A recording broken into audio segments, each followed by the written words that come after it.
ओम श्री सिद्ध भैरवाय नमः। बघा,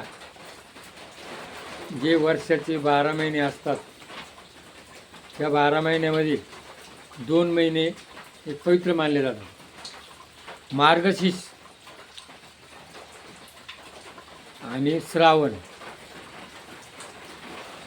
हे 2 महिन्यामध्ये माणसाचे मन आहे ना हे प्रसन्न असतात।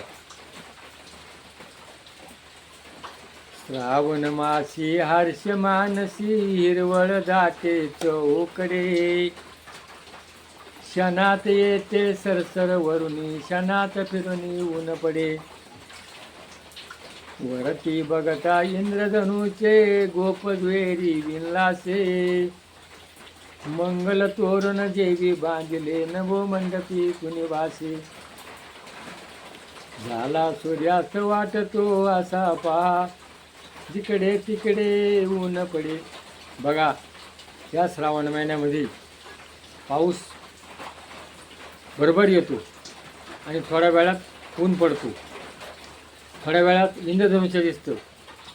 ही सृष्टी माता जिकडं तिकडं भरलेली दिसती आणि म्हणून ह्या महिन्यामध्ये पावसाळा असल्यामुळं पचनक्रिया मंदवल्या असतात आणि मग विज्ञान आणि ज्ञान, मग आपल्या पूर्वजांनी ह्या महिन्यामध्ये काय केलेत, व्रत वैकल्य म्हणजे उपवास।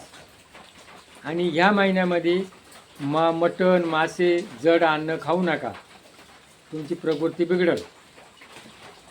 मग श्रावणी सोमवार असे जे व्रत आहेत, हे व्रत केल्यानं पचनक्रिया आपली चांगली होती, मन प्रसन्न असतं। आणि ह्या महिन्यामध्ये पर्यटन, जिकडं तिकडे पर्यटक जातात, हिरवीगार सृष्टी भरलेली असते, मन मोकळं होतं आणि समाधान लागतं। तर हा असा श्रावण महिन्यामध्ये मन समाधान करणारा हा महिना आहे। या महिन्यामध्ये सृष्टी निळी असती, व्रत वैकल्य करतात आणि देवधर्माचे विचार पोथ्या पुस्तकं वाचतात आणि मनाला शांती मिळतात। जय वैद्यनाथ महाराज की जय।